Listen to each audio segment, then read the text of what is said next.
Block X is placed on a horizontal table and is connected to block Y by a light inextensible string passing over a frictionless pulley, as shown below. A constant frictional force acts on block X while it moves to the right. P, Q, and R are points on the table such that the distance from P to Q is equal to that from Q to R. When block X reaches point Q, the string is cut and block X continues to move towards point R. Ignore the effect of air friction. Consider the following statements. 1. The work done by the frictional force acting on block X is greater when the block moves from point P to point Q than when the block moves from point Q to point R. 2. Both the momentum and kinetic energy of block X decreases when the block moves from point Q to point R. 3. The total mechanical energy of block X remains constant when the block moves from point Q to point R. Which of the statements above is or are correct as block X moves from point Q to point R? A. 1 only. B. 2 only. C. 1 and 2 only. D. 2 and 3 only. To indicate box X, its color changed to yellow.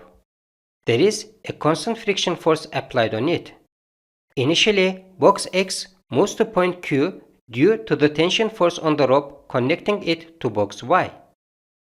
At this moment, the rope has been cut and afterwards the friction force remains the only force experienced by box X, which means that now the direction of the net force is to the left, opposite to the direction of motion.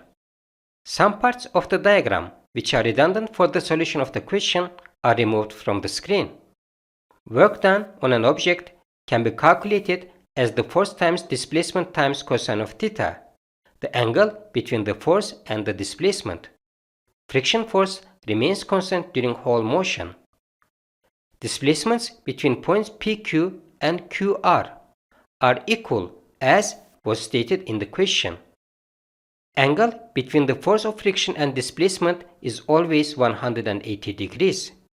To summarize, for both sections PQ and QR, forces, displacements, and angles remain same.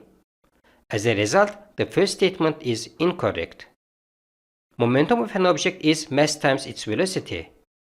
Kinetic energy is 1/2 times mass of the object multiplied by the square of its velocity.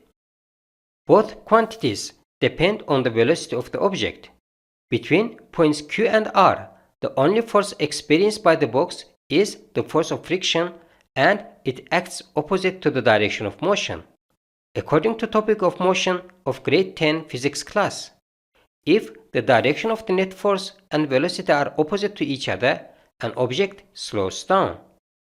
As object slows down, its velocity decreases, so are momentum and kinetic energy of the object. The second statement is correct. Mechanical energy is the sum of kinetic and potential energies. Potential energy depends on the height which remains constant throughout the motion. As it was noted in the second statement, the kinetic energy of the object decreases. Therefore, the mechanical energy decreases as well. The third statement is incorrect. The correct answer to this question is B.